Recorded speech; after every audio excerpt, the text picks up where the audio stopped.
guys, welcome back to my YouTube channel. So I want to share with you guys. So sorry for the messy face and the hair because I just woke up today and I want to share with you guys how did I get a pre-approved BPI auto loan with one valid ID only. So, storytelling time muna tayo guys bago tayo magpunta doon sa part na yon, no? So, I've been a BPI credit card holder for 3 years now. So, walang mintis yung bayad guys. Good standing talaga yung account. Credit card yung unang meron talaga ako sa BPI and I'm using the BPI Blue Mastercard. So, first na offer sa akin na credit limit is 95k. Ngayon, nasa 290k na siya with additional na credit limit madness na nakalimutan ko. Parang mas malaki yung credit limit madness niya. Parang 300k. So, nasa 500k plus na yung nakukuha ko sa BPI credit card if I'm going to use the credit to cash installment program nila. So, ayun. So, last July, pumunta ko ng BPI kasi nga kailangan ko ng additional capital sa aking business. No? Ang business po namin ng aking husband is hardware. So, kinuha ko yung 400,000 from credit limit madness at saka sa credit limit ng aking credit card.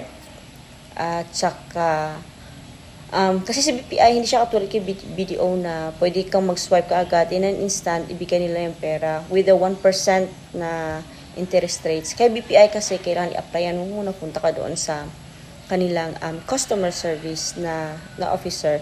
Pwedeng tawag, pwedeng di sa branch. Ako mas prefer ko kasi sa branch kasi wala kaming landline dito. So, ayun, pumunta na ako ng branch.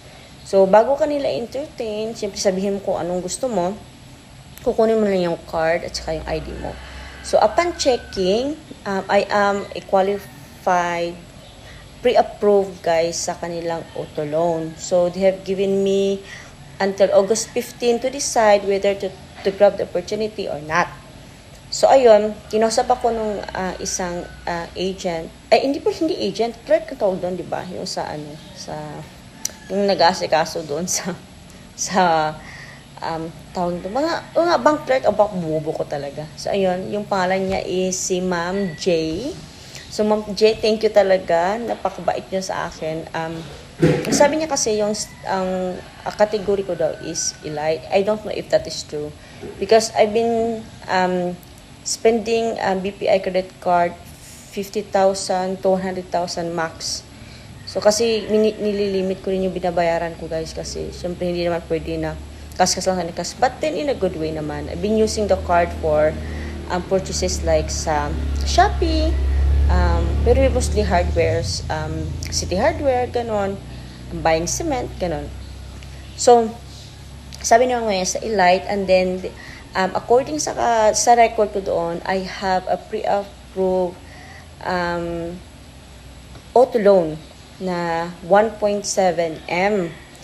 So, sabi niya, ma'am, I think it is better to grab this opportunity kasi nga, hindi ka hanapan ni BPI ng maraming requirements, which is one valid ID lang. If you are married, you need to bring your husband.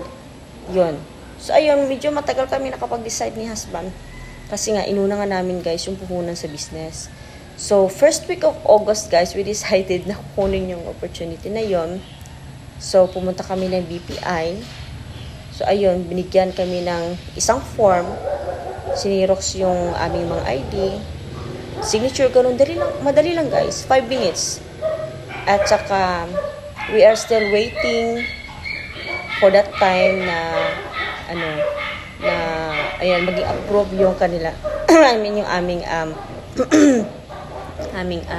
BPI auto loan.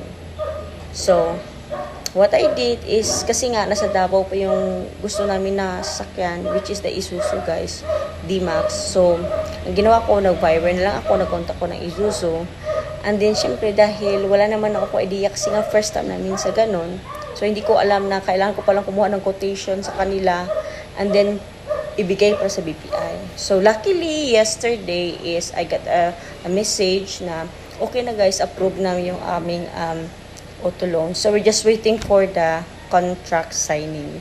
So, hopefully guys, andito pa rin kayo sa part 2 ng aking paano ako ng aking vlog para sa aming pre-approve auto loan sa BPI. So, hanggang dito na lang muna kasi hindi ko pa nakukuha yung car.